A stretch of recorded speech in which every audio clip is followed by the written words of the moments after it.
We are witnessing a massive moment in the world of racing. Imagine the biggest name in American cars, Cadillac, hitting the most famous track in England, Silverstone.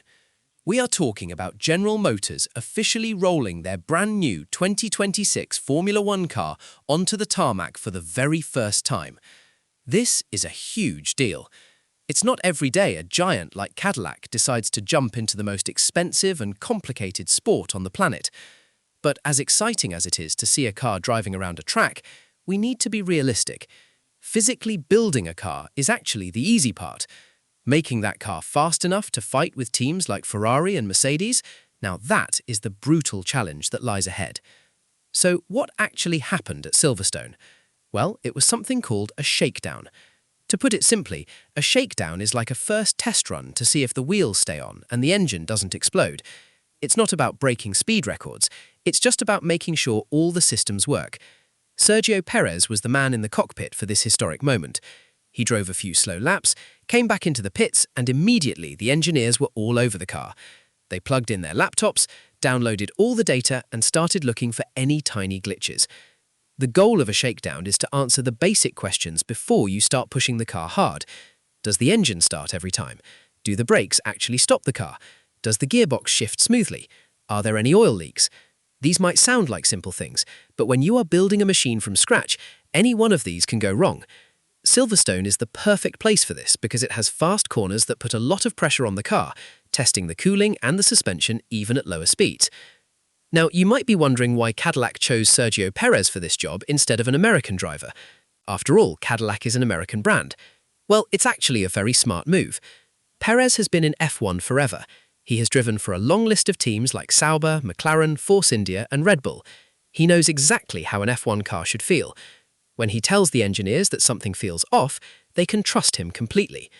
A younger, less experienced driver might not notice small vibrations or might describe a problem incorrectly. At this early stage, accurate information is worth its weight in gold. Perez isn't just a driver here, he's more like a highly skilled tool, helping the engineers understand their new creation. Cadillac is taking this veteran approach even further. They've also got Valtteri Bottas involved. Think about it. Bottas won races with Mercedes. He has seen from the inside how a world championship winning team operates. He knows how the mechanics should communicate and how the car should be prepared between sessions. Cadillac isn't just hiring drivers, they are hiring consultants who just happen to be incredibly fast. This gives the team a massive head start. Most new teams have to learn these lessons the hard way over several painful seasons, but Cadillac is trying to skip the beginner phase. One of the biggest talking points is Cadillac's decision to use Ferrari engines for now.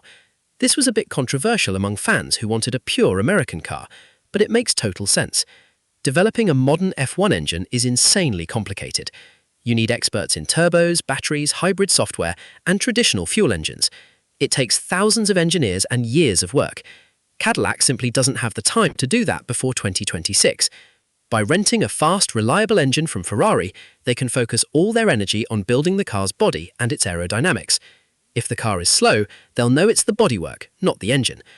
But don't worry, General Motors isn't planning to be a customer forever. Their long-term goal is to build their very own engine by 2028. This is where things will get really interesting. The new 2026 rules put a huge emphasis on electric power. The hybrid battery system will be much more powerful than it is today. GM has been spending billions on electric vehicle technology for their road cars for years. They want to prove that American engineering can beat the best in Europe. The timing of Cadillac's entry is also very clever. Because of the massive rule changes in 2026, every single team is essentially starting from zero. New aerodynamics, new engine rules, new car dimensions. Everyone is learning at the same time. Of course, the established teams have better factories, but the gap between the front and the back of the grid will likely be smaller than usual. If Cadillac was trying to join the sport right now, they would be hopelessly behind. But in 2026, the hill they have to climb is much less steep. We also have to talk about Colton Herta. He represents the American dream for this project. He's young, fast, and has already proven he can win in IndyCar. But Cadillac is being careful not to rush him.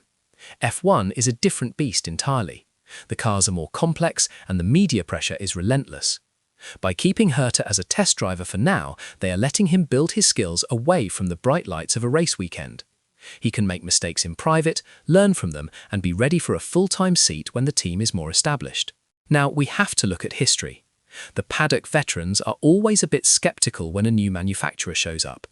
They've seen big brands like BMW and Toyota arrive with huge budgets, make bold promises, and then quit a few years later when they don't win immediately.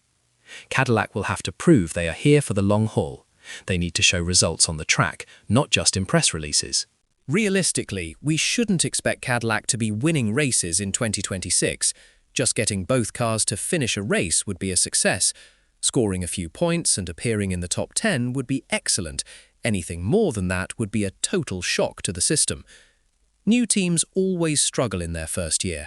The pit crew won't be as fast, and the strategy calls might not be as sharp. What really matters is the upward trajectory. Are they getting better every race? Are they closing the gap to the midfield? The Silverstone shakedown was just the beginning of a very long road. It proved that the car exists and it can run, which is a great first step.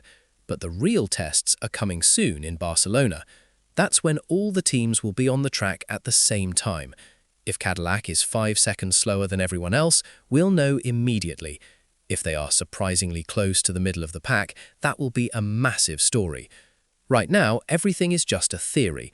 The stopwatch doesn't lie, and we'll find out the truth very soon. What do you think about Cadillac's chances?